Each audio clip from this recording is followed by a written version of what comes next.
మేము ఏది చెప్తే అదే అని దేశంలో భావించారు. గతంలో వ్యవసాయానికి సంబంధించిన నల్ల చట్టాలు తీసుకొని వస్తే రైతుల యొక్క నిరసనలకు తప్పైందని చెప్పిన చట్టాన్ని వెనక్కి తీసుకున్న సందర్భం.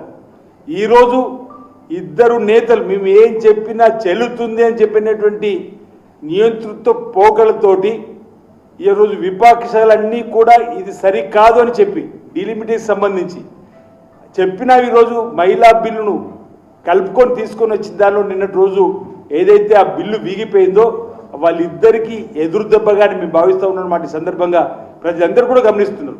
ఈరోజు నిన్నటి రోజు అమిత్ షా గారు పార్లమెంట్లో మాట్లాడుతున్నప్పుడు మహిళలకు వ్యతిరేకం, ఎస్సీ ఎస్టీలకు వ్యతిరేకం అని ఏదేదో వారు మాట్లాడుతున్నారు. అసలు మీకు చిత్తశుద్ధి ఉండి ఉంటే 2023లో మహిళా బిల్లుకు మీ మద్దతు ఇచ్చిన బిల్లు పాస్ అయింది.